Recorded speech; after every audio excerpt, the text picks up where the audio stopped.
Well, there was once a very rich gentleman, and he'd 3 daughters, and he thought he'd see how fond they were of him.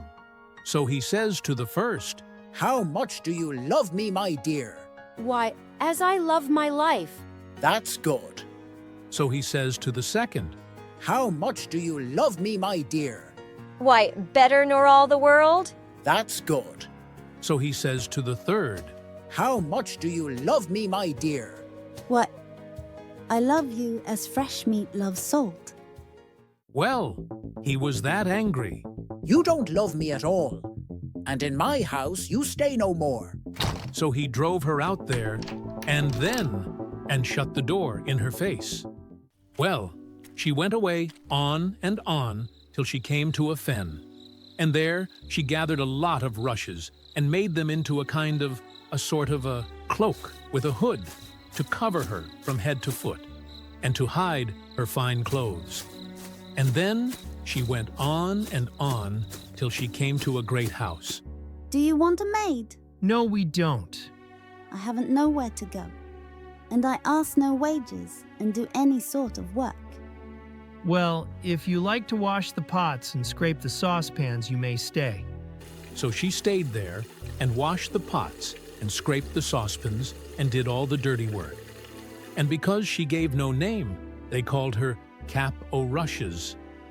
Well, one day there was to be a great dance a little way off, and the servants were allowed to go and look on at the grand people.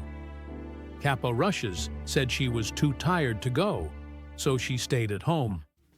But when they were gone, she offed with her cap o' rushes and cleaned herself and went to the dance. And no one there was so finely dressed as her. Well, who should be there but her master's son?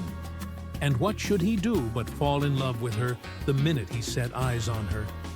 He wouldn't dance with anyone else. But before the dance was done, Cap o' Rushes slipped off, and away she went home.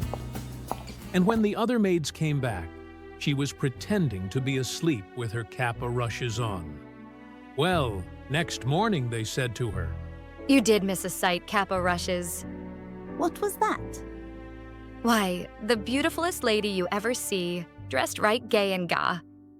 The young master, he never took his eyes off her. Well, I should have liked to have seen her. Well, there's to be another dance this evening, and perhaps she'll be there. But come the evening, Cap o' Rushes said she was too tired to go with them. Howsoever, when they were gone, she offed with her cap o' rushes and cleaned herself, and away she went to the dance. The master's son had been reckoning on seeing her, and he danced with no one else, and never took his eyes off her. But before the dance was over, she slipped off, and home she went. And when the maids came back, she pretended to be asleep with her cap o' rushes on. Next day they said to her again, Well, Cap o' Rushes, you should have been there to see the lady. There she was again, gay and ga. And the young master, he never took his eyes off her. Well, there, I should have liked to have seen her. Well, there's a dance again this evening, and you must go with us, for she's sure to be there. Well, come this evening. Cap o' Rushes said she was too tired to go, and do what they would, she stayed at home.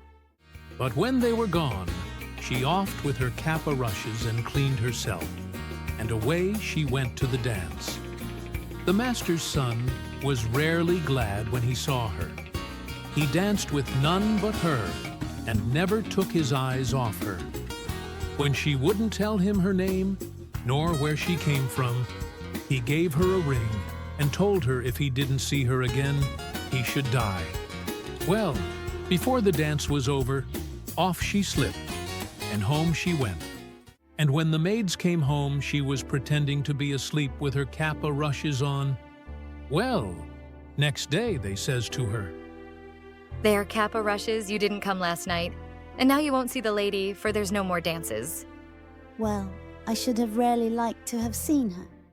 The master's son, he tried every way to find out where the lady was gone, but go where he might, and ask whom he might, he never heard anything about her. and he got worse and worse for the love of her, till he had to keep his bed. Make some gruel for the young master. He's dying for the love of the lady. The cook he set about making it when Cap o' Rushes came in. What are you a-doing of? I'm gonna make some gruel for the young master, for he's dying for love of the lady. Let me make it. Well, the cook wouldn't at first, but at last he said yes, and Cap o' Rushes made the gruel. And when she had made it, she slipped the ring into it on the sly before the cook took it upstairs. The young man, he drank it, and then he saw the ring at the bottom. Send for the cook. So up he comes. Who made this gruel here? I did. No, you didn't. Say who did it and you shan't be harmed. Well then, 'twas Cap o' Rushes. Send Cap o' Rushes here. So Cap o' Rushes came. Did you make my gruel? Yes, I did. Where did you get this ring? From him that gave it me. Who are you then? I'll show you. She offed with her Cap o' Rushes, and there she was in her beautiful clothes. Well, the master's son, he got well very soon, and they were to be married in a little time. It was to be a very grand wedding, and everyone was asked far and near. And Cap o' Rushes' father was asked. But she never told anybody who she was. But before the wedding, she went to the cook, and says she, I want you to dress every dish without a mite of salt.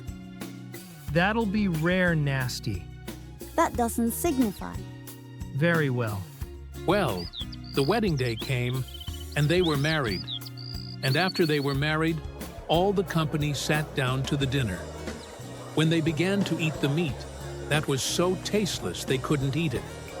But Cap o' Rushes' father, he tried first one dish and then another. And then he burst out crying. Oh, I had a daughter, and I asked her how much she loved me. And she said, as much as fresh meat loves salt. And I turned her from my door, for I thought she didn't love me. And now I see she loved me best of all. And she may be dead for aught I know. No, father, here she is. Says Cap o' Rushes. And she goes up to him and puts her arms round him. And so they were happy ever after.